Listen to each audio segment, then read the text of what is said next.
అధ్యాయము 15వ అధ్యాయంలో 2వ వచన భాగంలో ఉన్నటువంటి ఒక వ్యక్తిని మీకు పరిచయం చేస్తాను. అందుకు అబ్రాహాము, ప్రభు అయిన యెహోవా నాకేమిచ్చిననేమి, నేను సంతానము లేనివాడనైపోవచ్చున్నానే, దమస్కు ఎలియాజరే నా ఇంటి ఆస్తి కర్తయగును కదా. సరిపోతండి.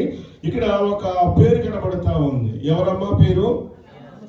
అమ్మా, దమస్కు పట్టణానికి సంబంధించిన ఎలియాజర్. చెప్పండి అందరూ కూడా నాతో పాటు, ఎలియాజర్ అని చెప్పండి.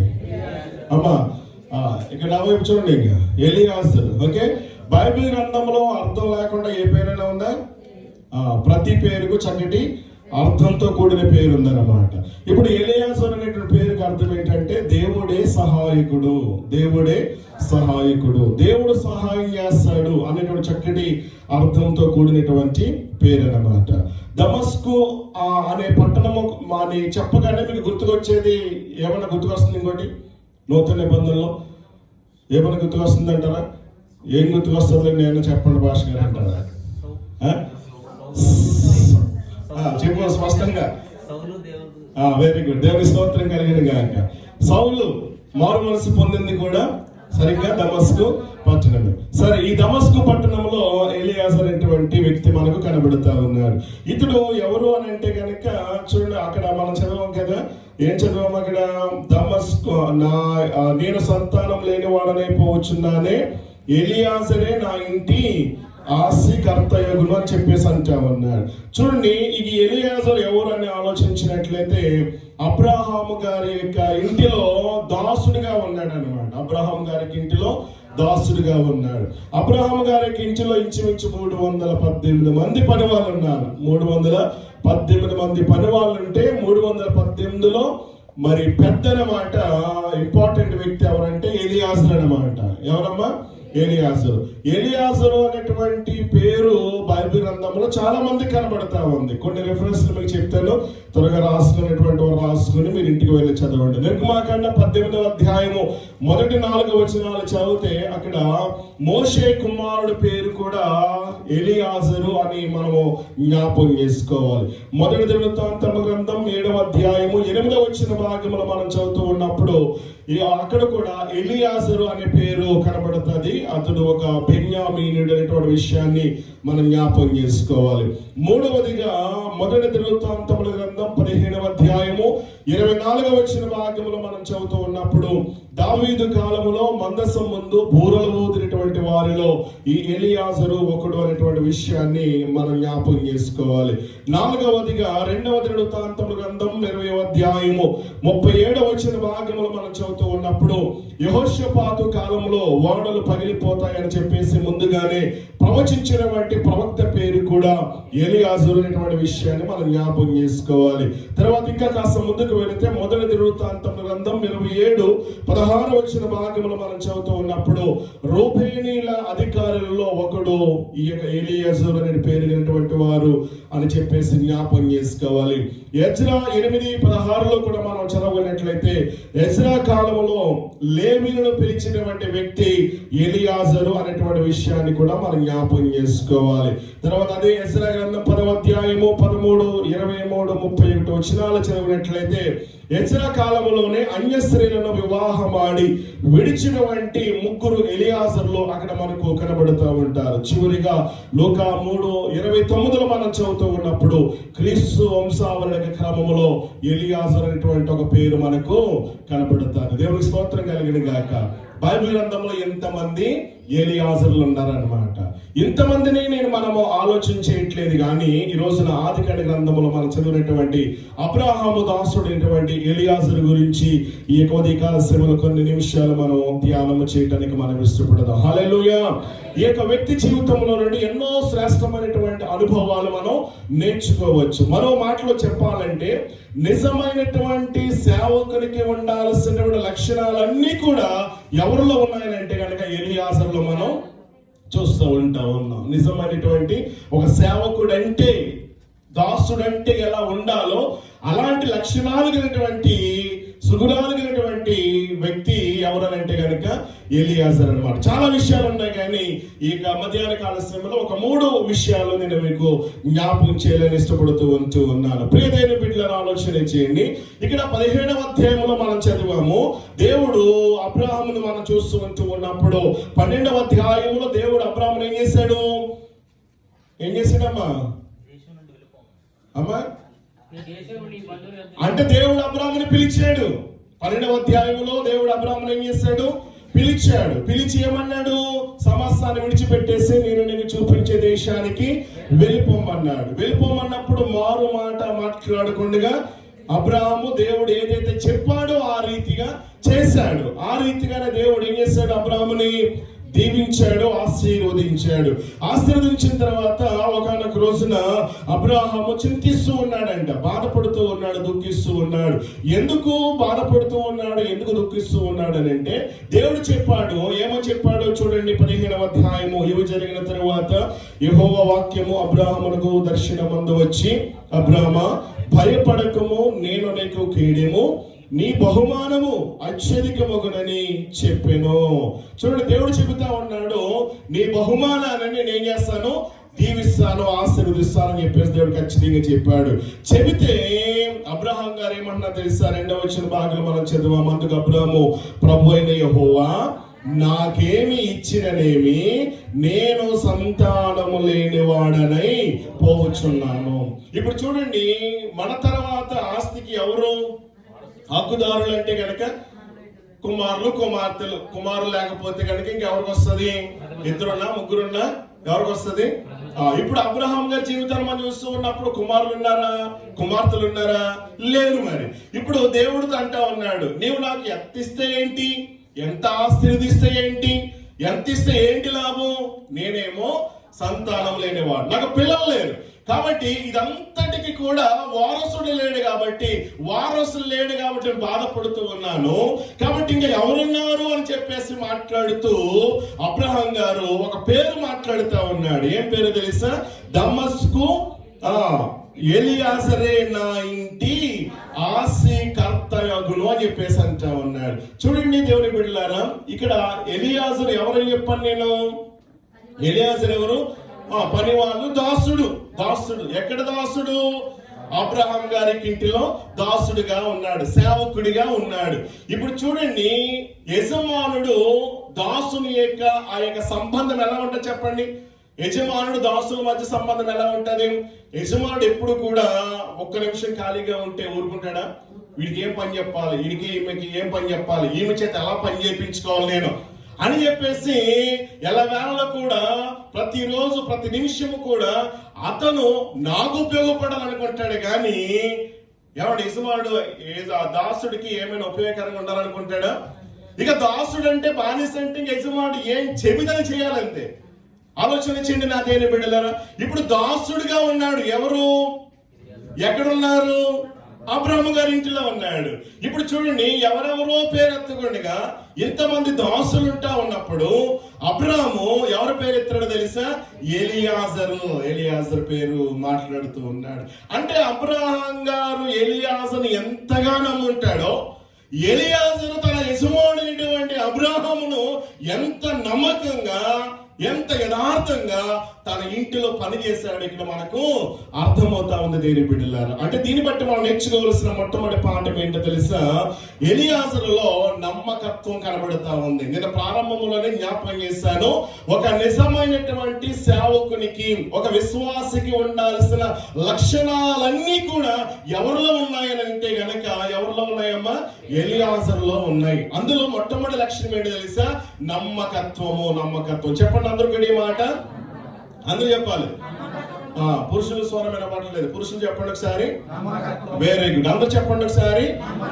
నమ్మకత్వం అన్నమాట. నమ్మకత్వం అనేది చాలా ప్రాముఖ్యమైనది.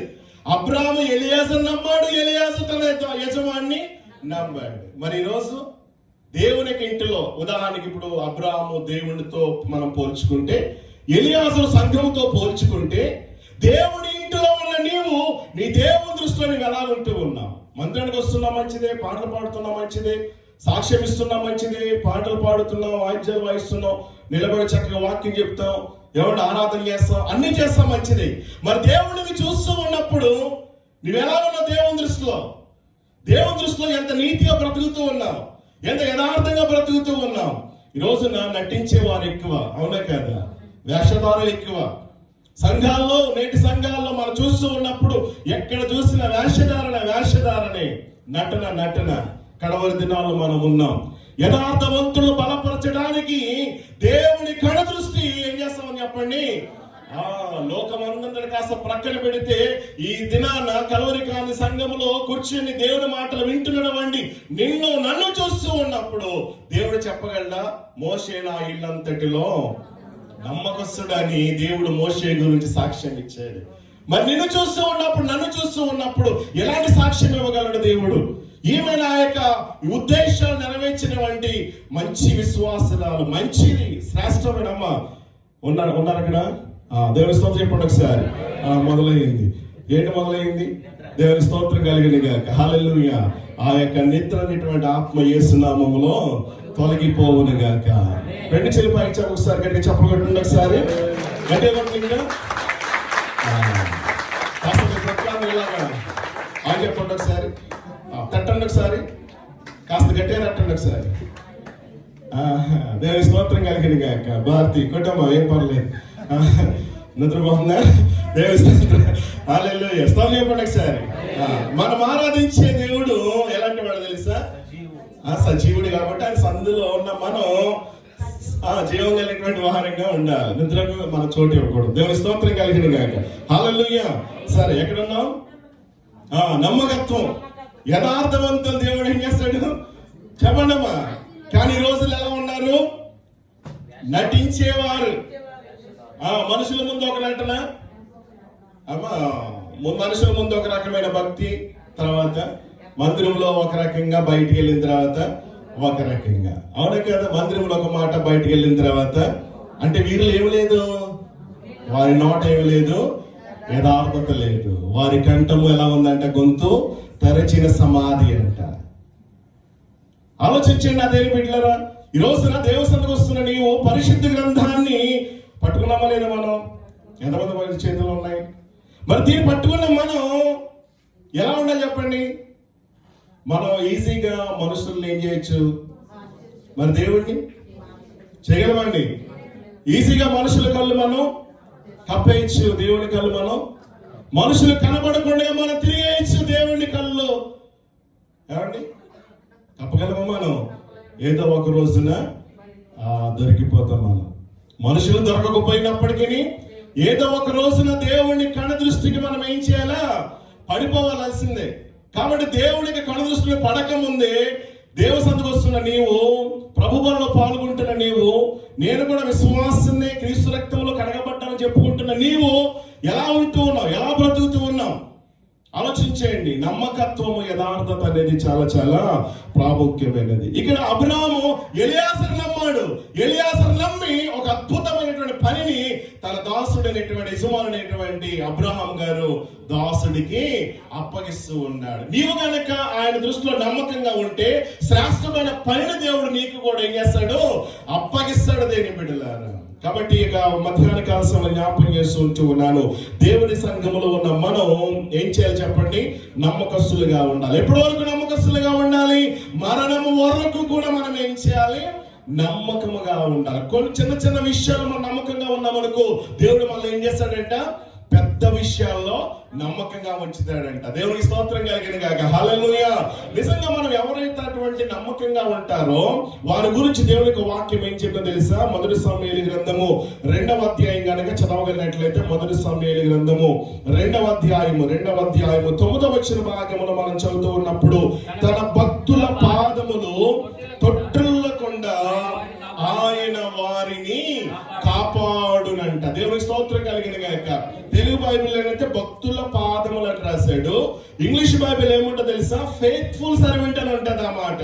ఫెయిత్ఫుల్ సర్వెంట్ యొక్క మరి ఆ సేవకుడి యొక్క పాదాలు దేవుడు అంట ఏం చేయడంటమ్మా? తొట్టిల్లదంట. దేవుని స్తోత్రం కలిగిన గాక. ఎవరి పాదం అమ్మా? అమ్మా, భక్తుల పాదం. తెలుగు బైబిల్ అక్కడ ఉంది, కానీ ఇంగ్లీష్ బైబిల్లో ఫెయిత్ఫుల్ సర్వెంట్. అంటే నమ్మకమైనటువంటి సేవకుని యొక్క పాదాలు మనుష్యుడు ఏమవడు?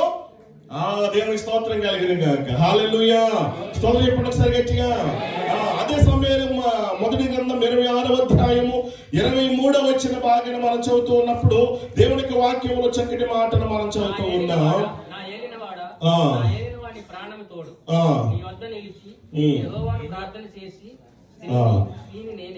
యెహోవా ఈ దినము నిన్ను నాకు అప్పగించినను నేను యెహోవా చేత అభిషేకం పొందిన వారిని చంపనొల్లకపోయినందున ఆయన నా నీతిని నా విశ్వాసతను చూచి చూడు, నా నీతిని నా విశ్వాసతను చూచి నాకేం చేశాడంటమ్మా?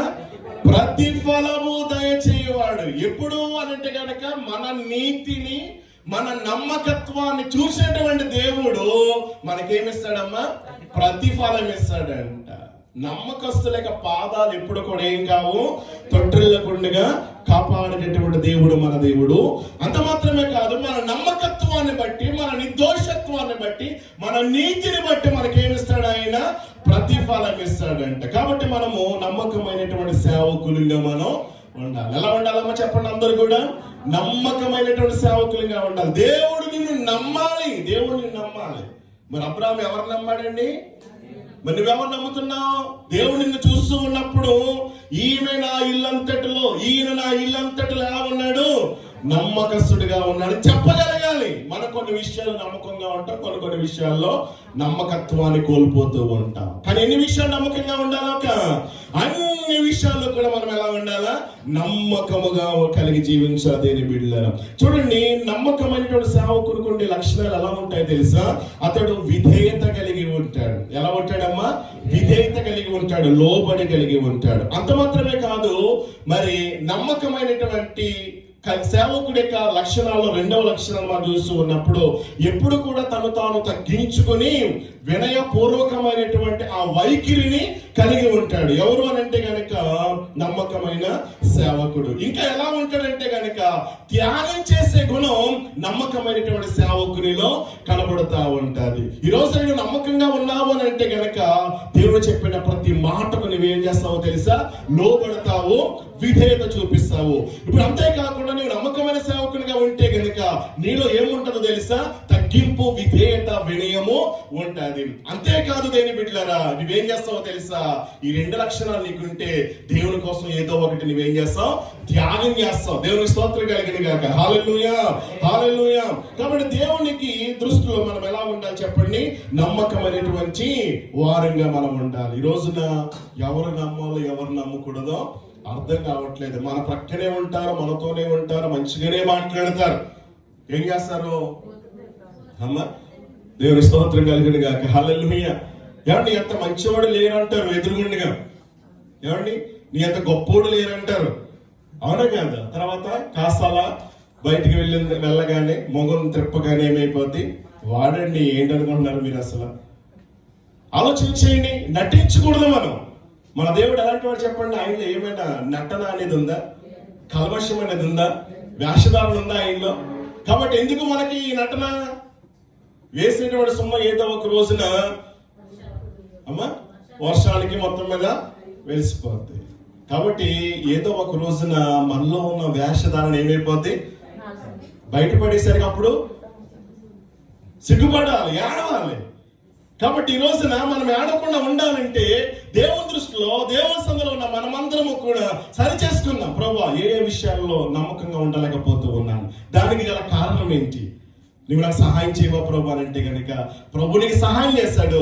తద్వారా నువ్వు అన్ని విషయాల్లో కూడా నమ్మకంగా ఉండేటువంటి ఆ కృపను, ఆ శక్తిని, ఆ ఆత్మ నింపుదల, ఆత్మ సహాయం దేవుడు ఖచ్చితంగా నీకు అనుగ్రహిస్తాడు. ఎప్పుడు అనంటే కనుక ప్రభు కృప నీకు నీ మీద ఉన్నప్పుడు. ఇప్పుడు చూడండి, యోసేపు అంట అంతకంతకు వర్ధిల్లడానికి గల కారణం, పోతీఫర్ ఇంట్లోనికి వెళ్ళిన, జైల్లోకి వెళ్ళిపోయిన వారు యోసేపు మీద కనికరం కలిగి ఉండడానికి గల కారణం ఏంటంటే గనుక యోసేపులో ఉన్నటువంటి ఆ నమ్మకత్వమే, యోసేపులో ఉన్నటువంటి ఆ విశ్వాసత, ఆ నీతి, ఆ యథార్థత యోసేపుని ఏం చేసింది చెప్పండి? ఆ గోతులో పడేసినప్పటికీ, చివరికి జైల్లోనికి వెళ్ళిపోయినప్పటికీ గోతులో ఉన్నటువంటి యోసేపును దేవుడు ఏం చేశారు చెప్పండి? సింహాసనం మీద కూర్చుండబెట్టాడు. కారణం యోసేపు యొక్క యథార్థత, యోసేపు యొక్క నీతి, నిజాయితీ లేని బిడ్డలారా. బైబిల్ గ్రంథంలో 15వ సంకీర్తన మీరు ఇంటికి వెళ్ళి చదవండి. ఎవడు దేవుని గుడారములో, దేవుని ఇంటిలో అతిథిగా ఉంటాడని చెప్పేసి దేవుని యొక్క వాక్యాలు చదివితే గనుక అక్కడ చాలా విషయాల్లో దేవుని యొక్క వాక్యములు మనం చదువుతూ ఉన్నాం. ఒక విషయాన్ని నేను మీకు జ్ఞాపకం చేస్తాను. చూడండి, 15వ సంకీర్తన 1వ వచనం 2వ వచనం మనం చదువుతాం. త్వరగా సహాయం చేయండి. యెహోవా నీ గుడారములో అతిథిగా ఉండదగిన వాడెవడు?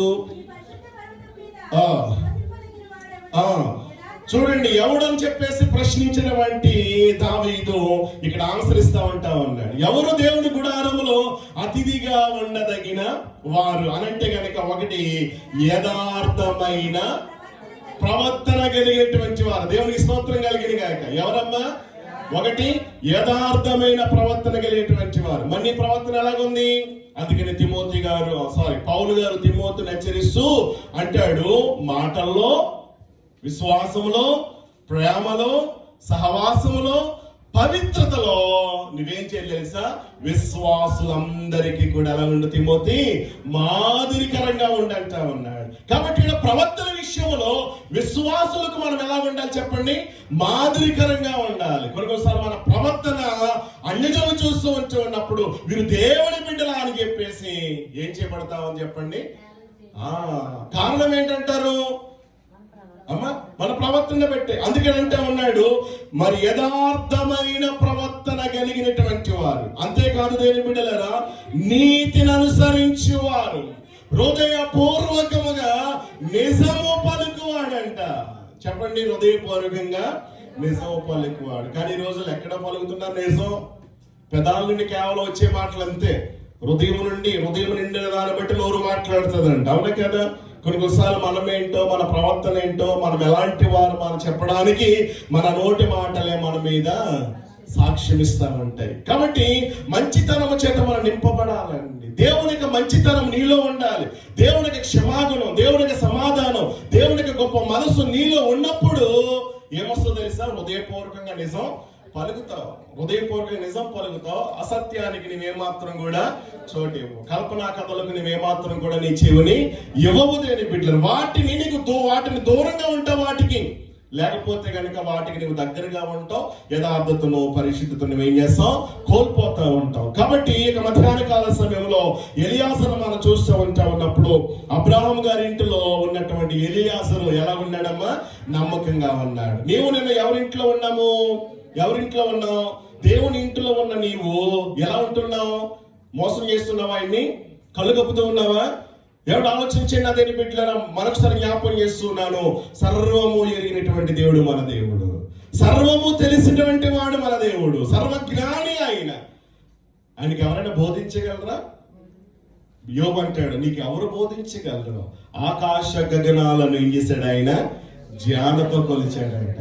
నీ తల మీద ఎన్ని వెంట్రుకలు ఉన్నాయో ఆయన లెక్కించాడు. ఆయనకు తెలుసు ఎన్ని వెంట్రుకలు ఉన్నాయో. ఆలోచించండి, సమస్తమును కూడా ఆయనకు లెక్క ఉంది.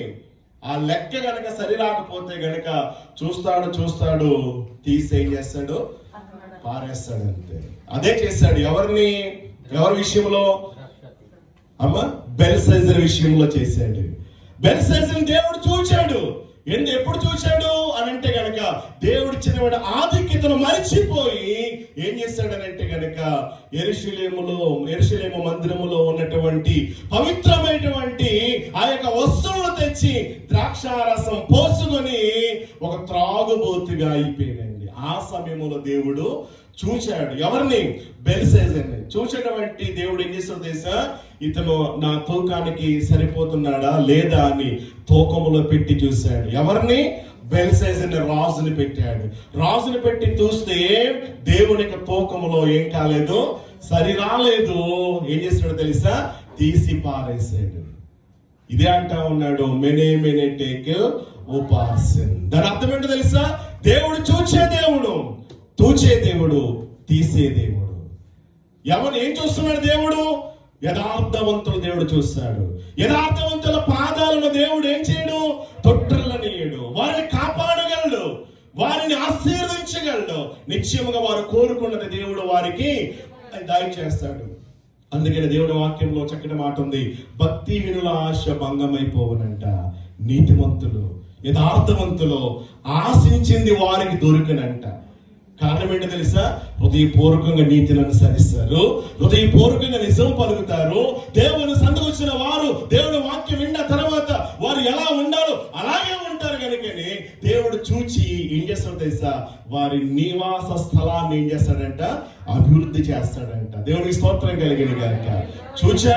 చూచినటువంటి దేవుడు తూచినటువంటి వాడు దేవుడు తక్కువగా కనబడితే తీసేశాడు. అందుకే ఇదే పాట పాడతాం కదా మనం. ఏం పాడతాం? ఓ క్రైస్తవ నివాసవాలు తెలిసే ఒక రోజు నీకుందని తెలుసా, ఓ క్రైస్తవ నివాసవాలు తెలిసే ఒక రోజు దైవ త్రాసులు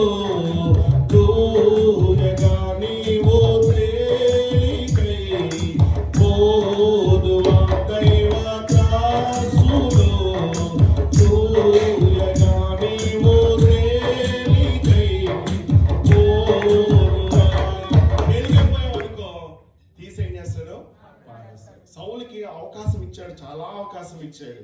ఎక్కడో గొర్రెల్ని గాడిదల్ని తప్పిపోయాన్ని అడవిలో తిరుగులాడుతా ఉంటే ఎర్రగా బుర్రగా ఉన్నాడని దేవుడు చూచి ప్రేమించి తీసుకొచ్చి రాజ్యాన్ని చేతిలో పెడితే, నా మాట వెంటరా బాబు అని చెప్పేసి దేవుడు చెబితే అలా కాదని చెప్పేసి ఏం చేశాడు చెప్పండి?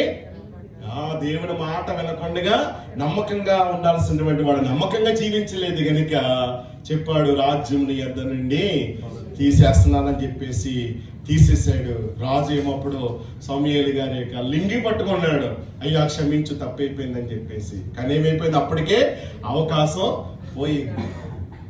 ఆలోచించండి అదేని బిడ్డలారా. కాబట్టి దేవుడు చూస్తాడు, చూసి ఏం చేస్తాడు తెలుసా? ఆయన నచ్చలేదు అనుకో, ఎవరైనా సరే వారి సంఘంలో సేవకులను కావచ్చు, బిషప్లు, రెవరెండ్లు, లేకపోతే ఆ 2 ఈ 2 32 ఎవరైనా సరే కావచ్చు, అందరూ కూడా ఆయన దృష్టిలో ఒకరే. ఈ లోకంలోనే రెవరెండ్లు, బిషప్లు 62 32 అని చెప్పేసి ఆయన అక్కడ వెళ్ళిన తర్వాత ఏ పోస్ట్ ఉంటుందండి? పరిశుద్ధులు మాత్రమే ఉంటారు అక్కడ. ఎవరితో చెప్పండి? పరిశుద్ధులు మాత్రమే ఉంటారు. ఆ పరిశుద్ధుల్లో నీవు ఉండాలా. నీవు లేకపోతే తీసి పారేస్తాడు. ఎక్కడ ఉంటావు అప్పుడు? అగ్నిలో ఉంటావు. అగ్ని ఎలా ఉంటది? 1 రోజు ఉంటుందా, 2 రోజులు ఉంటుందా, 3 రోజులు ఉంటుందా? యుగాంత వరకు కాలుతూనే ఉండాలి. కాలకుండా ఉండాలంటే ఈ రోజు నువ్వేం చేయాలి? ఏ విషయాల్లో నమ్మకత్వాన్ని కోల్పోతూ ఉన్నావు? ఎక్కడ తప్పిపోయావు? ఈ రోజున భార్యగా, భర్తగా, కుమారుడిగా, కుమార్తెగా ఉంటున్న నీవు, సంఘంలో ఒక విశ్వాసగా ఉంటున్న నీవు, నీ నమ్మకత్వాన్ని ఎలా నీ యథార్థతను ఎలా కాపాడుకుంటున్నావు? ఆలోచించండి. వారిని వీరిని ఎంతకాలం మనం మోసం చేయలేదు దేని బిడ్డలారా. దేవుడు చూస్తూ ఉన్నాడు. దేవుడు లెక్క అడుగుతాడు ప్రతి ఒక్కరిని కూడా. ఆయన దృష్టిలో మనం చెప్పాలి. ఈరోజు నిన్ను అడగకపోవచ్చు, ఎవరు కూడా నన్ను అడగకపోవచ్చు ఏం చేస్తున్నావు అని చెప్పేసి. కానీ ఒకనొక రోజున ఒకరి ముందు మనము నిలవబడాలండి. నిలబడాలా వద్దండి? ఎవరు తప్పించుకోలేరండి. ఎవరు తప్పించుకోలేరు. జ్ఞాపకం చేస్తూ ఉన్నా, కడవరి దినాల్లో మనం ఉన్నాం. ఏ విషయాల్లో నీవు నమ్మకంగా ఉండలేకపోతూ ఉన్నావు? దేవుడు నీకు ఇచ్చిన ఆరోగ్య విషయం నమ్మకంగా ఉండాలా? దేవుడు నీకు ఇచ్చిన సమయ విషయం నమ్మకంగా ఉండాలా? దేవుడు నీకు ఇచ్చిన తలాంతుల విషయం నమ్మకంగా ఉండాలా? దేవుడు నీకు ఇచ్చిన ధన విషయం నమ్మకంగా ఉండాలా? దేవుడు నీకు ఇచ్చినటువంటి కుటుంబ విషయం నమ్మకంగా ఉండాలా? దేవుడు నీకు ఇచ్చినటువంటి సమస్త విషయాల్లో కూడా ఏం చేయాలి చెప్పండి? నమ్మకంగా ఉండాలి. ఈ రోజు చూడండి, నమ్మకంగా అధికారులు చూడండి, రాజకీయ నాయకులు మొన్నటి వరకు ఎవరో ఇప్పుడు ఎమ్మెల్యేలు అయ్యారు కదా, అంతకుముందు కొన్ని నాకు నేను విన్నాను. ఒకప్పుడేమో ఆశయం గురించి ఏమండి నీవే నీ వల్ల నేను ఈ రోజున పదవి వచ్చానని చెప్పేసి అనుకున్నటువంటి వారు మళ్ళా ఇంకొక వాళ్ళ పదవి వస్తే ఇప్పుడు ఆయన్ని దూషించడం మొదలు పెడతా ఉన్నారు. అంటే వాళ్ళు ఏం లేదు అమ్మా, రాజకీయ నాయకులు అందరిలో మనం ఏం చేస్తాం అమ్మా? స్వార్థమే. ఏమండి అంటారు కదా, ఏ వానక అలాగా ఆ గొడిగే. కాబట్టి మన గొడుగు ఎప్పుడు ఒకటే ఉండాలి. దేవునికి స్తోత్రం కలిగిన గాక. సౌలు చెప్పండి ఒకసారి, నమ్మకం. దేవునికి స్తోత్రం కలిగిన గాక. దేవుడు నిన్ను ప్రేమించి దేవుడు నీకు ఇంత పనిని అప్పగిస్తే ఇంత చక్కటి ఆరోగ్యం ఇస్తే ఈ ఆరోగ్య విషయంలో నువ్వు ఎలా ఉంటున్నావు? ప్రొద్దుట సోదరు అంటా ఉంది, ఫోన్ చేసి చచ్చిరమ్మ అంటే కనుక ఆమెదో అన్నదంట, ఏదో అంటే ఎంతో బాధపడిపోయింది. ఎందుకని అని అంటే కనుక దేవుడు నాకు చాలా ఏం చేశాడని దేవుడు సన్నిధికి రావాలి. అప్పుడు ఏమంటుంది, దేవుడు ఆమె జీవితంలో ఇలాంటి కార్యాలు చేస్తే ఈరోజు నా అంట మాట నేను విని నాకేమేసిందండి అయ్యా, చాలా బాధేసిందని బాధపడతా ఉంది. ఆలోచించండి. అవును, ఈరోజు మా సజీవ లెక్కలో ఉన్నామని అంటే అది దేవుడి కృప.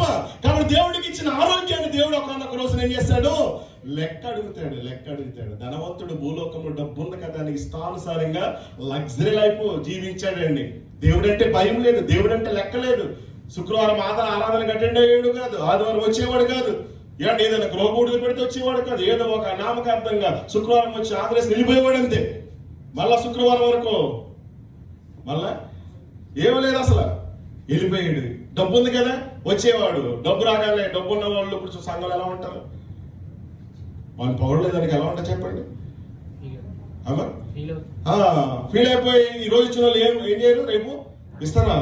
ఎవరు జాన్సక్కి ఇప్పుడు ఒక దినాలు ఇచ్చింది అనుకున్న ఉదాహరణకి, ఇప్పుడు ఆమె పేరు చెప్పలేదు అనుకో, నేను రేపు ఆమె ఇస్తుందా మళ్ళాను?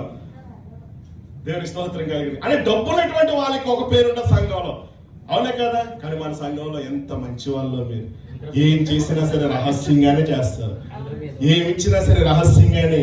ఎవరు చూస్తున్నారని? అవునండి, ఖచ్చితంగా చేస్తున్నారండి. వచ్చేవాళ్ళు ఉన్నారు అలాగే, నాకు తెలుసు వ్యక్తిగతంగా.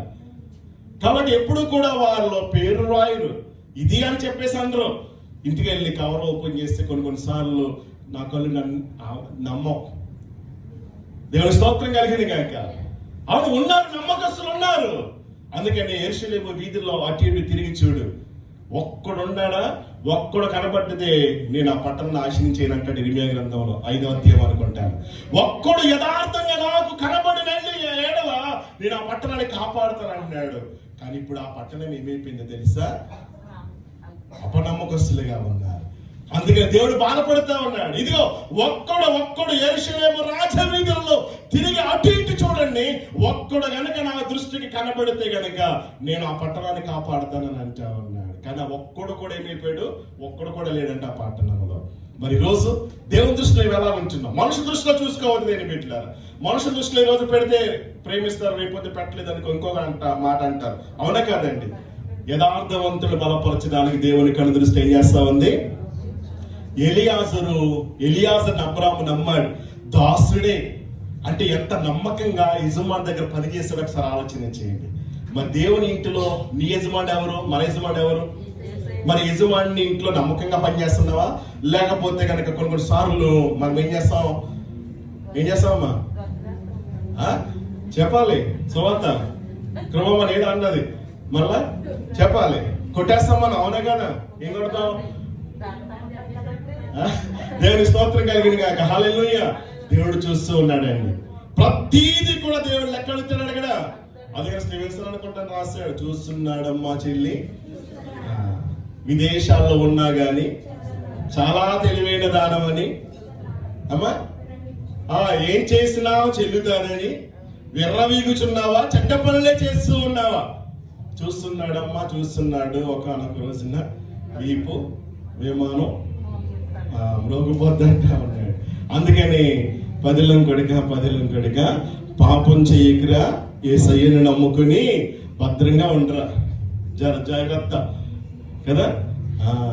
దేవుడి బిడ్డ దేవుడు చెబుతున్నాడు, నవ్వేమి జాగ్రత్త. దేవుడు చూస్తూ ఉన్నాడు. సుమా అమ్మా సోదరి జాగ్రత్త, అయ్యా సేవకుడు జాగ్రత్త. ప్రతి ఒక్కరికి దేవుడు వార్నింగ్ ఇస్తూ ఉన్నాడు. వార్నింగ్ ఎందుకని? మన మంచి కోసమే. దేవుని స్తోత్రం కలిగింది కానీ మన మంచి కోసమే. కొన్నిసార్లు దారి తప్పిపోతూ ఉన్నామేమో, ఆలోచించండి. అందుకని మనం సరి చేయడానికి దేవుడు కొన్నిసార్లు బుద్ధి చెబుతున్న వాక్యాన్ని మనం చెబుతా ఉంటండి. ఆ బుద్ధి చెబుతున్న వాక్యాన్ని కూడా మనం ఏం చేస్తా ఉన్నాం? తిరస్కరిస్తున్నా, లోబడలేకపోతూ ఉన్నాం. అందుకే దేవుడు అంటా ఉన్నాడు, ఆకాశమా భూమి వాటితో చెప్పుకుంటున్నాడు, మనుషులు వినేవారు లేరని చెప్పేసి. ఆలోచించండి, ఎంతగా నీకు ఆరోగ్యం ఇచ్చాడు. ఈ ఆరోగ్య విషయంలో ఎంతగా నువ్వు నమ్మకంగా ఉంటా ఉన్నావు. ఆలోచించండి. ఎంత జ్ఞాపకం చేస్తాను, డయాలసిస్ చేయాలంటే కొన్ని వేల రూపాయలు. కానీ ఈ రోజు వరకు కూడా దేవుడు నీ కోసం నీ కిడ్నీలు 2 కూడా చక్కగా పని జరిగాయి కాబట్టి ఆ రోజు నుండి ఈ సంవత్సరం వరకు ఎన్ని సంవత్సరాలు మనకు తెలియదు, 30, 40, 42, 52 ఆలోచించేయండి. బిల్ అని చెప్పేసి కేవలం డయాలసిస్కి, మరి శ్వాస పీల్చుకున్నందుకు, శ్వాస ఆగిపోయినందుకు, ఊపిరి రావట్లేదు అనుకో ఏం పెడతారో, మరి దీనికో రేటు ఉంటుందా లేదా? మరి కాబట్టి వీటన్నిటికీ కూడా బిల్లు కట్టండి అంటే కనుక ఎక్కడి నుంచి తెచ్చి కడతామండి? ఎన్ని ఆస్తులు అమ్మితే కట్టగలమండి మనం? కానీ ఉచితంగా దేవుడు ఇచ్చాడు, చక్కగా మనం అనుభవిస్తూ ఉంటున్నాం. అవునా కదండి? ఇంతగా ఇచ్చిన దేవునికి మనం ఏం చేయాలి? ప్రతి దాంట్లో కూడా ఎలా ఉండాలమ్మా? నమ్మకం కలిగి ఉండాలి. ఒక కాంట్రాక్టర్ దగ్గర ఒక వ్యక్తి పనిచేస్తుంటాడంటే వడ్రంగి, చాలా ముసలివాడు అయిపోయాడు, అలసిపోయాడు, ఇక ఓపిక రావట్లేదు చేద్దామన్నా కానీ. అటువంటి సందర్భంలో యజమాని దగ్గరికి వెళ్ళి అన్నాడు, అయ్యగారు మరి నేను పని చేయలేకపోతున్నాను, మరి ఇక నేను రెస్ట్ తీసుకోవాలనుకుంటున్నాను, నాకు ఇంకా రిటైర్మెంట్ ఇచ్చేయండి అని చెప్పేసి యజమాని అడిగాడంట. అడిగితే ఆయన అన్నాడు, సరే ఇంతవరకు నా దగ్గర నమ్మకంగా పనిచేస్తావు కాబట్టి చివరిగా నీకు ఒక పని చెబుతూ ఉన్నాను, పలానా స్థలంలో ఒక మంచి ఇల్లు కట్టి అన్నాడంట. కట్టానంటే గనక ముసలి వయసు వచ్చేసింది, పని చేయలేకపోతున్నానని చెప్పినప్పటికీ ఈ యజమానికి నా మీద ఏమాత్రం కూడా జాలి, దయ, కరుణ అనేది లేకుండా ఇప్పుడు కూడా ఈ వయసులో కూడా రిటైర్మెంట్ తీసుకుందామని అంటే కనుక ఈ సమయంలో కూడా ఇల్లు కట్టమని పని చెప్తా ఉన్నాడు. వీడు అసలు యజమానినా మూలుకుంటూ, తిట్టుకుంటూ, సనుక్కుంటూ మొత్తం మీద ప్రారంభించిన తర్వాత చక్కగా కట్టేసిన తర్వాత యజమాని దగ్గరికి వచ్చి అన్నాడు, అయ్యగారు ఇదిగో మీరు నాకు అప్పగించిన పనిని, ఇంటిని ఏం చేశాను? కట్టేశానండి, ఇదిగోండి తాళపు చెవులని ఇస్తామంటుంటే యజమాని అన్నాడంట, అయ్యా ఇంతవరకు కూడా నేను చెప్పిన ప్రతి మాటకు నీవు లోబడి విధేయత చూపించి నా దగ్గర ఎంతో నమ్మకంగా నీవు పని చేస్తావు కాబట్టి నేను నీకు ఇచ్చే గిఫ్ట్ ఏదైనా ఉందంటే గనక ఆ ఇల్లు నీకే అనంటే లోపల ఎంతో దుఃఖంతో, వ్యాధంతో ఉన్నాడంటే. ఎందుకని అమ్మా? ముందుకైతే నాకనే తెలుస్తుంటే గనక నాగార్జున సిమెంట్కి బదులుగా ఇంకొక రేకులు ఉంటాయి కదా, లేకపోతే రకరకాలు ఉంటాయి కదా, వాటికి బదులుగా తెచ్చి చక్కగా చేసుకునేవాడిని అని చెప్పేసి లోపల బాధపడ్డాడు. ఆలోచించిన అదేని బిడ్డలారా, చిన్న విషయాలు నమ్మకంగా ఉంటే పెద్ద విషయాల మీద దేవుడు నిన్ను అధికారినిగా చేస్తాడు. ఒక విషయం ముగింపులోకి వస్తూ ఉన్నాను. ఎలియాజరు దాసుడే, ఇంట్లో పనివాడే, 318 మందిలో ఒకడే, అయినప్పటికీ ఎవరిని నమ్మలేదు కానీ ఎలియాజరుని నమ్మాడు అంటే కనుక ఎంతగా ఎలియాజరు యజమాని అబ్రహాము దగ్గర ఎంత నమ్మకంగా పనిచేస్తుంటాడో ఒకసారి ఆలోచన చేయండి. దేవుడి ఇంటిలో మనం ఉన్నాం, అందరము కూడా పనివాళ్ళమే, మనం అందరము కూడా ఇక్కడ ఎవరు గొప్ప కాదు, ఎవరు ఎక్కువ కాదు, ఎవరు తక్కువ కాదు, అందరూ సమానమే. అయితే మనం అందరము కూడా దేవుని ఇంటిలో నమ్మకంగా పనిచేసే వారిగా ఉండాలి, మంచి హృదయాలతో పనిచేసే వారిగా ఉండాలి, మంచి స్వభావంతో పనిచేసేటువంటి వారిగా ఉండాలి. అందుకని సంతోషంతో ఇచ్చేవాడిని దేవుడు ఏం చేస్తాడంట? కాబట్టి సంతోషంతో పాటలు పాడాలా, సంతోషంతో మంత్రానికి రావాలా, సంతోషంతో దేవునికి ఇవ్వాలా, సంతోషంతో దేవునికి కనపరచాలా. అంతే తప్ప సనుక్కుంటూ కొనుక్కుంటూ, లేకపోతే ఈ 100 దినాలు ఇచ్చేసి 50 దినాలు ఇచ్చేసి 10 దినాలు ఇచ్చేస్తే రేపు రుద్దుట మళ్ళా నెలకు వచ్చేసరికి నెట్ బ్యాలెన్స్ వస్తుంది అని చెప్పేసి ఎవరిని దేవునికి ఇవ్వాల్సింది దాచేసుకున్నావు అనుకో, అన్ని లెక్కలుతాడు అన్నాడు కదా ఇందాక నుంచి, లెక్కలుతాడు ప్రతి దానికి కూడా. దేవుని సొమ్ము దేవునికి, ఎవరిని కైసరిదే దేవునిదే, సొమ్ము దేనికి దానికి ఇచ్చేయండి అన్నాడు దేవుడు. అవునే కదా? కాబట్టి కైసరికి ఇచ్చేస్తారు, దేవునికి ఇచ్చేస్తారు. కాబట్టి నీవు కూడా దేవునికి ఇచ్చేసేయాలా. ఏమండి? తర్వాత నీవు చేసుకుంటే అద్భుతమైన రీతిలో దేవుడు నిన్ను దీవిస్తాడు. దేని బిడ్డ. ఇక రెండవది ఏంటో తెలుసా? ఇక్కడ జ్ఞాపకం చేశాను, యజమానుడు అప్పగించినటువంటి పనిని బాధ్యతగా చేశాడండి. ఏం చేశాడమ్మా?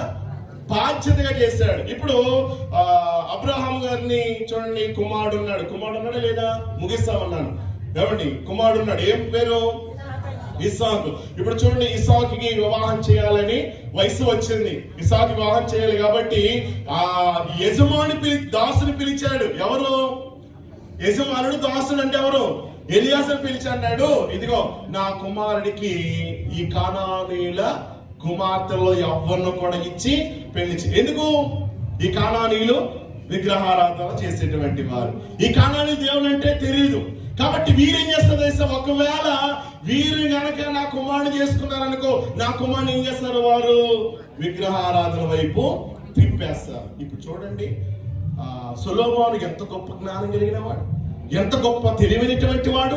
అంత తెలివైనటువంటి వాడు కూడా ఆ మోయాబు యొక్క స్త్రీల చేతిలో, అన్య స్త్రీలలో ఏమైపోయాడు? వరలో పడిపోయి దేవుడికి దూరం అయిపోయాడు లేదా?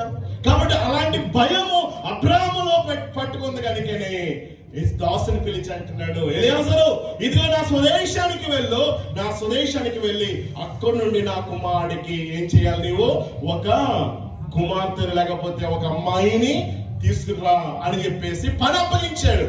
పని అప్పగిస్తే చూడండి, ఇప్పుడు ఆ యజమానుడు దాసుడు అంటా ఉన్నాడు, సరే వెళ్తానని చెప్పేసి అన్నాడు. ఇప్పుడు వెళ్తారంటా ఉన్నప్పుడు ఎలియాజర్కి ఒక డౌట్ వచ్చింది. ఏంటో తెలుసా? అయ్యారు మరి ఇప్పుడు వెళ్తాను మంచిదే. ఇప్పుడు వెళ్ళిన తర్వాత ఎవరు అక్కడ? ఇప్పుడు ఏ అమ్మాయి నా యజమానికి ఎంత ఆస్తుంది? ఇన్ని నోట్లు ఉన్నాయి, ఇన్ని గాడిదలు ఉన్నాయి, ఇన్ని ఎకరాల భూమి ఉంది, లేకపోతే ఇంత తోట, ఇన్ని చక్కటి ఆస్తి ఉంది, కాబట్టి నా యజమానికి కుమారునికి కోడలుగా లేకపోతే భారీగా ఉండడానికి వస్తావాలంటే కనుక ఏ స్త్రీ వస్తుంది? ఎవరు ఒప్పుకుంటారు? ఇలా చెప్తే వస్తారా? అప్పుడు ఈయనంటా ఉన్నాడు, రారు. కాబట్టి ఒకవేళ నేను చెబుతాను, చెప్పాల్సిందల్లా కూడా చెబుతాను. చెప్పిన తర్వాత ఆ స్త్రీ ఒప్పుకోకపోతే గనక నేనేం చేయొచ్చు? మళ్ళా తిరిగి వచ్చి నీ కుమారుని ఇక్కడ నుంచి అక్కడ తీసుకెళ్ళాలంటే గనక నీవు ఆ పని మాత్రం చేయొద్దు అని చెప్పేసి అబ్రాహాం గారి విశ్వాసం ఎంత గొప్పదో ఒకసారి ఆలోచన చేయండి. ఇక్కడ మీకు జ్ఞాపకం చేస్తూ ఉన్నాను. ఏ దేవుడైతే నాతో మాట్లాడాడో, ఏ దేవుడైతే నిశ్చయంగా నీ సంతానం ఆశ్రయిస్తానని చెప్పాడో, ఆ దేవుడు ఖచ్చితంగా నీకంటే ముందుగా వెళ్ళి మార్గాన్ని ఏం చేస్తాడు? సరళం చేస్తాడు. వెళ్ళినటువంటి పని ఖచ్చితంగా దేవుడు నెరవేరుస్తాడు. వెళ్ళు అని చెప్పేసి దేవుడు ఏం చేస్తాడో తెలుసా? పంపించాడు. పంపిస్తే ఇప్పుడు చూడండి, ఎలియాజరు వెళ్తూ ఉన్నాడు. వెళ్ళిన తర్వాత ఇప్పుడు ఒక చోట చేరి ప్రార్థన చేస్తా ఉన్నాడు. ఏమన్నా తెలుసా?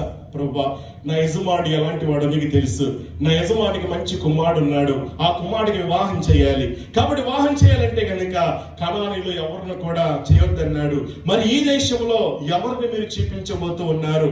ఒక ఆనవాలు, ఒక సూచన నాకు చూపించవా అని చెప్పేసి దేవుడిని అడిగాడే లేదమ్మా? అడిగాడు. అడిగిన రీతిగానే దేవుడు ఆ ఎలియాజరు యొక్క ప్రార్థన విన్నాడా లేదా? విన్నాడు. విన్న తర్వాత ఏం చేశాడు? ఖచ్చితంగా ఒక స్త్రీ వచ్చిందంట. చూడండి, ఏమడిగాడు అని అంటే కనుక చాలా విషయాలు ఉన్నాయి. నేను ముగింపులకు వస్తూ ఉన్నాను. ఏ స్త్రీ అయితే వచ్చి ఇదిగో నీళ్లు త్రాగు, నీకే కాదు నీ ఒంటెను కూడా నేను పోస్తాను అని చెప్పేసి ఏ స్త్రీ అయితే భుజం మీద ఉన్నటువంటి ఆ కుండను దించి పోస్తాదో ఆ స్త్రీ అని చెప్పేసి ఎలియాజరు కన్ఫర్మ్ చేసుకున్నారు. ఇప్పుడు బావి దగ్గరకు వస్తూ ఉన్నారు. వస్తామంటే చూడండి, నీళ్ళు అడిగాడు. నీళ్ళు అడగగానే ఆ కుమార్తె ఏమన్నది? అయ్యా, నీకే కాదు నీ ఒంటెలకు కూడా నీళ్లు పోస్తానని చెప్పేసి ఏం చేసిందమ్మా? ఇప్పుడు చూడండి, ఒంటె ఎంత శ్రేష్టమైనదని అంటే ఒంటె గురించి కూడా ఎన్నో పాఠాలు నేర్చుకోవచ్చు. ఇక్కడ ఎలియాజరుతో పాటు ఒంటెలు కూడా ఏం చేస్తాయో తెలుసా అండి? అమ్మా, మోకరించాయంట. దేవునికి స్తోత్రం కలిగిన గాక. ఒంటె అంటే అర్థం ఏంటో తెలుసా మీకు? ఒంటె అంటే అర్థం ఏంటో తెలుసా? చెప్పండి, తెలిసిన ఎవరైనా? అందమైనదంట. ఒంటె అంటేనే అందమైనదంట. కానీ కొన్నిసార్లు ఎలా ఉంటదని చాలా మంది అది అందహీనంగా ఉంటది అనుకుంటా ఉంటారు. చూడండి, అది అందమైన జంతువు. అది చూడండి, ఒంటెను ఆ అడవి ఓడలని పిలుస్తారంట. అడవి ఓడలు ఎక్కడ ఉంటాయండి? సముద్రంలో ఉంటాయి. కానీ ఈ ఓడ ఎక్కడ ఉంటది? ఎందుకన్నారు అక్కడ అనంటే గనక ఏమండి, ఎడారి లాంటిది భయంకరమైన ఇసుక తుఫాన్లు వస్తాయి. ఇసుక తుఫాన్ వచ్చిందంటే చూడండి, ఎవరైనా కళ్ళు అలా ఉంటాయో చూడగలమా మనం? కానీ దానికి రెండు లోపల ఉంటాయంట, కళ్ళు రెప్పలు పొరలు ఉంటాయంట. ఇసుక వచ్చినప్పుడంట లోపల మూసేద్దంట, బయట తెరిస్తుందంట. అంటే అంత గొప్ప విషయం చూడండి. అంటే ఆలోచించి ఎలా చెప్పు వెళ్తామంటే భయంకరమైనటువంటి ఎండ ఉంటుందా ఉండదా? భయంకరమైన చలి కూడా రెండిట్లకి కూడా ఏం చేస్తుంది? తట్టుకుంటది, ఓర్చుకుంటది. కాబట్టి విశ్వాసులుగా మనం కూడా అన్నింటిని ఓర్చుకునే వారంగా, అన్నింటిని సహించుకునేటువంటి వారంగా ఉండాలని ఒంటి ద్వారా ఎన్నో విషయాలు మనం నేర్చుకోవచ్చు. అయితే నేను చెప్పాల్సిన మాట ఏంటో తెలుసా? చూడండి దేని బిడ్డలారా, ఇక్కడ యజమానుడు దాసుడికి ఏ పని అయితే అప్పగించాడో ఆ పనిని చేయటానికి బాధ్యత తీసుకున్నాడు. ఇప్పుడు చూడండి, ఇక్కడ విషయం చెప్పేసి ముగిస్తాను, వినండి. ఇప్పుడు అబ్రహాం గారు ఎలియాజరు మాట్లాడుకుంటున్నారు. మాట్లాడుకున్న తర్వాత ఇప్పుడు అయిపోయిన తర్వాత ఎలియాజరు ఏం చేస్తాడు తెలుసా? అబ్రహాము తొడ క్రింద చెయ్యి పెట్టి ఏం చేశాడమ్మా? ప్రమాణం చేశాడు. చెప్పండి స్తోత్రం, చెప్పండి ఒకసారి. వెలుగుకున్న వాళ్ళు స్తోత్రం చెప్పండి ఒకసారి. ఏం చేశాడు? ప్రమాణము చేశాడంట. ఇవి చూడండి, బైబిల్ గ్రంథములు మనం చూస్తూ ఉన్నప్పుడు కొన్ని ప్రమాణాలు ఎలా ఉంటాయంటేనంట, చూడండి, ఇరు వర్గాల మధ్య ప్రమాణ ఒప్పందం చేసుకోవడానికి ఉప్పు అనేది కూడా మార్చుకునేవారంట పాత నిబంధన కాలంలో. ఏం చేసేవారంటమ్మా? ఉప్పు. అంతేకాకుండా రాతిని ఒక సూచనగా కూడా జ్ఞాపకం పెట్టేటువంటి వారంట. సరే, ఎన్నో ఒప్పందాలు ఉన్నాయి. కానీ ఇక్కడ ఎలియాజరు అబ్రహాం యజమానైనటువంటి అబ్రహాం గారి తొడ కింద పెట్టి ఏం చేస్తా ఉన్నాడు? ప్రమాణము చేస్తూ ఉన్నాడు. ఆ రీతిగా ప్రమాణం చేసిన తర్వాత వెళ్ళటం, అదే స్త్రీ రావటం, వెంటనే మరి ఈ రాత్రికి మరి ఉండడానికి స్థలం ఉందా అంటే గనక ఉంది, రండి అంటాం.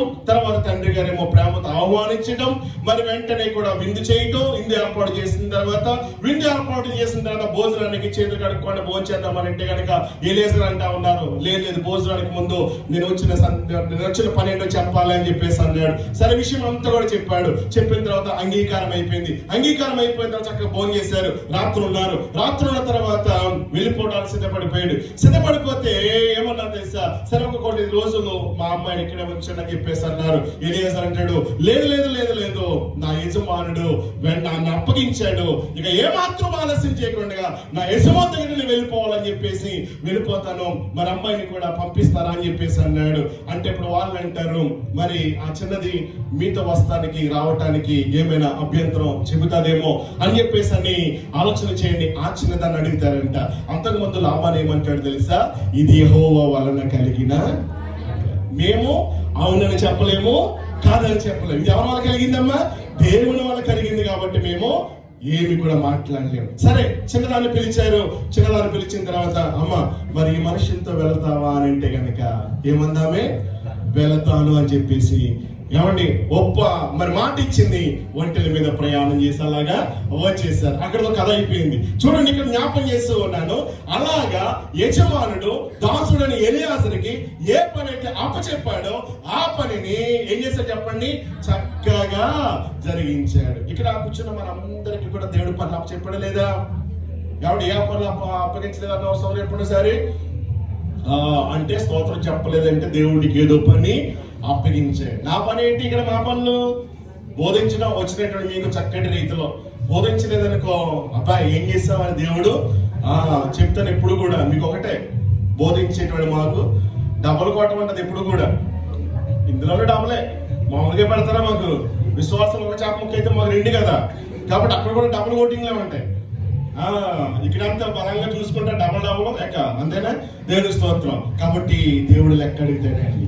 మరి నీ విషయంలో చక్కగా సౌండ్ అప్లోడ్ చేసినటువంటి బాధ్యత, ఆయనకంటూ వాయించే బాధ్యత, పాడే తలాంతు, ట్రాన్స్పోర్ట్ విషయంలో ఇలాంటి తలాంతుల బాధ్యతను దేవుడు మనకు అప్పగించాడు కనుక ఈ బాధ్యతలను దేవుడు నాకు ఇచ్చాడని చెప్పేసి ఎంతో వినయపూర్వకంగా, నమ్మకముగా, యథార్థంగా, నిండు మనసుతో, పూర్ణ మనసుతో మనం ఏం చేయాలి? పనిని మనము జరిగించాలి. కొంతమంది ఉంటారు పని చేసే వాళ్ళు, ఎలా ఉంటారు చెప్పండి? మీరు కాదులేండి, కొంతమంది. దేవుని స్తోత్రం కలిగింది కాక. హల్లెలూయా చెప్పరా? స్తోత్రం చెప్పండి ఒకసారి. స్తోత్రం చెప్పండి, స్తోత్రం అని చెప్పండి ఒకసారి గట్టిగా. మీరు మంచి వాళ్ళు. దేవుడు ఏదైతే పని చెప్పారు చేస్తారంటే ఖచ్చితంగా. అమ్మ సువార్త ఈ పని చేయండి చేస్తారంతే. తమ్ముడు నవ్వుడు అక్కడికి వెళ్ళంటే అక్కడికి వెళ్తాడు అంతే. నేను ఎందుకు వెళ్ళాలంటాడా? అంటారు. దేవుని స్తోత్రం కలిగింది కాక. హల్లెలూయా.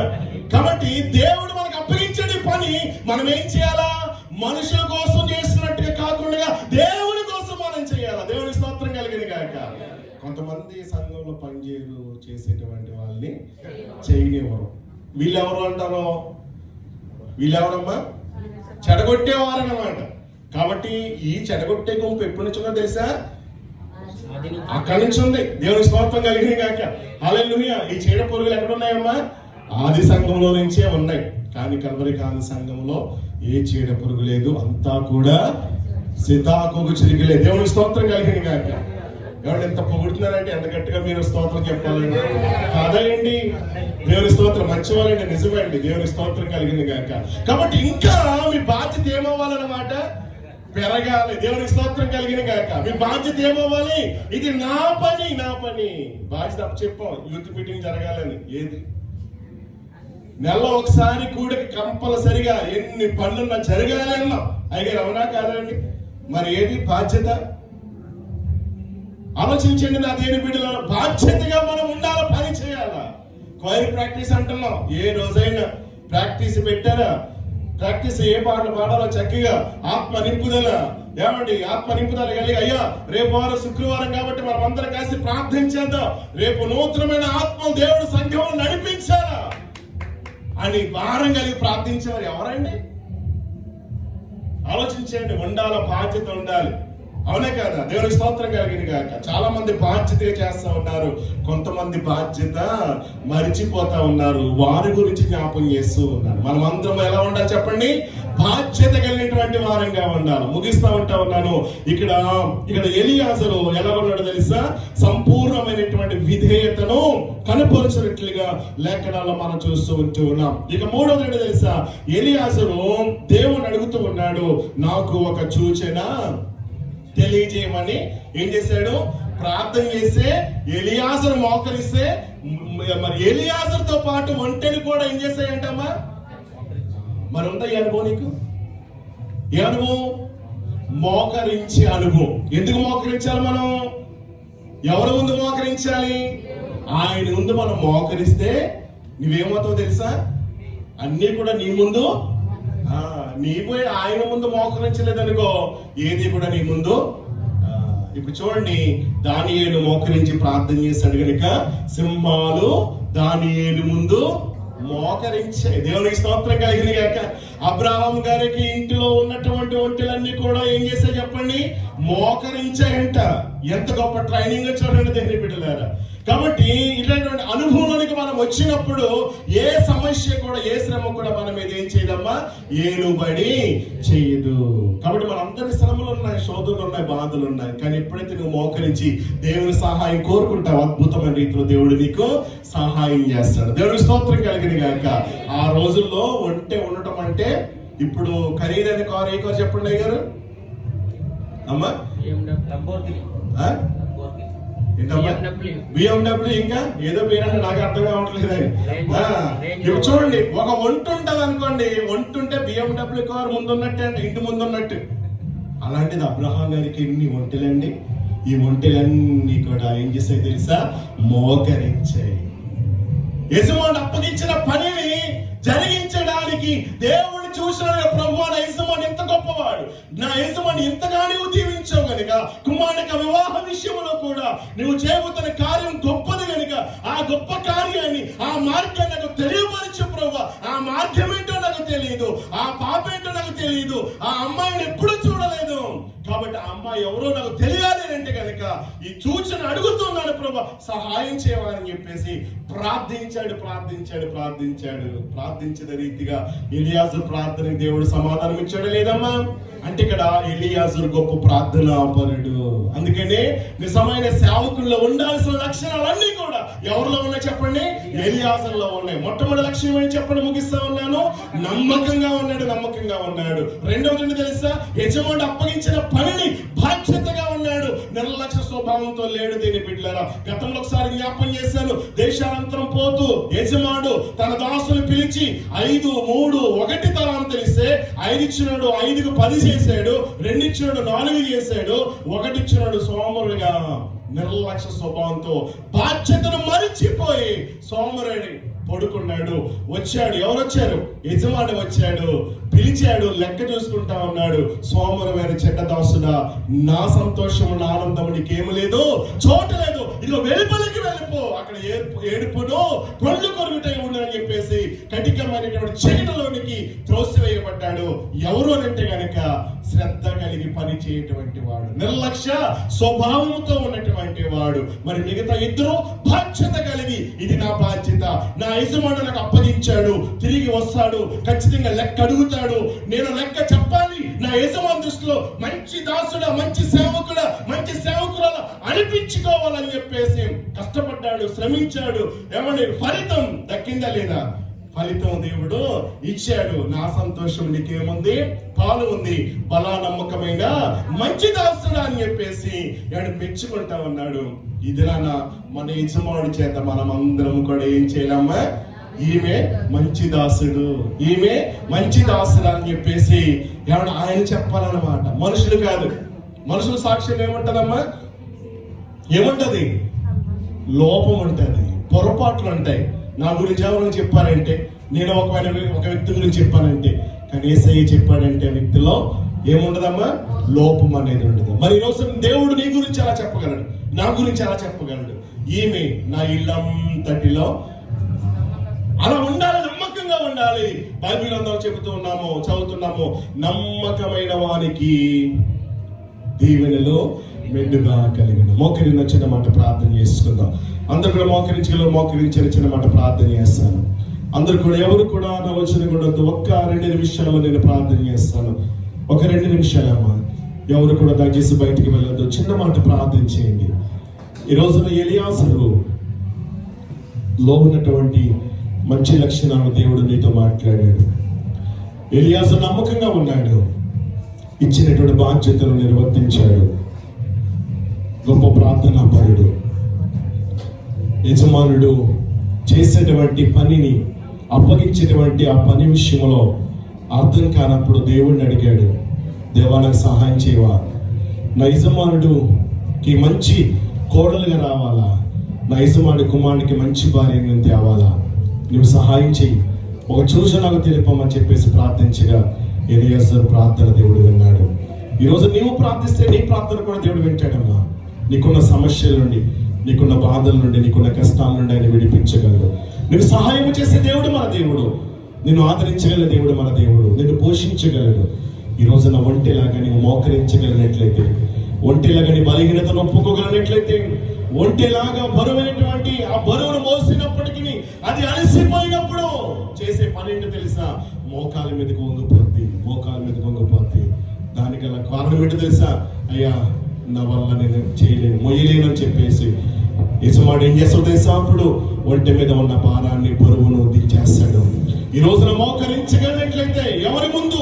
దేవుని ముందు నువ్వు మోకరించగలిగినట్లయితే, ఏ సమస్యను చూసి భయపడుతున్నావో, ఏ వ్యాధిని చూసి భయపడుతూ ఉన్నావో, ఎటువంటి మరి భయంకరమైనటువంటి పోరాటాలు నీ మధ్యలో నీ ముందు ఉన్నప్పటికీ ఏది నిన్నేమీ చేయలేదు. దేవుని ముందు మోకరిందాం, మన బలహీనతను ఒప్పుకుందాం. అందరూ 2 చేతులు పైకి చాపండి, ఈ మాట మన ప్రభుతో చెబుదాం. అందరూ 2 చేతులు పైకి చాపండి, ఈ మాట మన ప్రభుతో చెబుదాం. హల్లెలూయా, యేసయ్యా. అందరూ 2 చేతులు పైకి చాపుదాం, ఈ మాట మన ప్రభుతో చెబుదాం. తల్లి తండ్రి బంధువులు నన్ను విడచిపోయినా, నాకు వాగ్దానమిచ్చావు. తల్లి తండ్రి బంధువులు నన్ను విడచిపోయినా, విడువనని నాకు వాగ్దానమిచ్చావు. ఎంతో ప్రేమది నీ ప్రేమ, నిన్ను విడిచి నేను ఎంతో ప్రేమది నీ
చెప్పండి. నిన్ను ఆదుకోగల దేవుడమ్మా ఆయన. నీ ప్రతి కన్నీటిని తుడవగలడమ్మా. నీ ప్రతి సమస్యలను పరిష్కరించగలడు. ఈ దినాన్ని నివారణ సభలో మోకరించిన నీవు నీ రెండు చేతులు పైకి చాపి ప్రభు ఈ లోకంలో సహాయం చేస్తామని ఎవరు లేరయ్యా. నన్ను ఆదరించేవారు ఎవరు లేరు ప్రభు. అయ్యా నీవే నా ప్రాణము ప్రభు, నీవే నా ఆధారము అని చెప్పేసి ఈ మధ్యాహ్న కాల సమయంలో చెప్పగలిగినట్లయితే ప్రభు నిన్ను ఆదుకోవడానికి, ప్రభు నిన్ను ధైర్యపరచడానికి, ప్రభు నీ జీవితంలో ఒక నూతనమైన కార్యాన్ని చేయడానికి ఇష్టపడుతూ ఉన్నాడు. ఏ విషయంలో భయపడుతూ ఉన్నావు, ఏ విషయంలో కలవరానికి గురవుతూ ఉన్నావు, ఏ విషయంలో చింతిస్తూ ఉన్నావు, నీ ప్రతి చింత యావత్తు ఈ మధ్యాహ్న కాల సమయంలో ప్రభు మీద నువ్వు వేయగలిగినట్లయితే ప్రభు నీకు సహాయం చేయడానికి ఇష్టపడుతున్నాడు. రెండు చేతుల పైకి చాపి మాట చెప్పండి. నా ప్రియ యేసు,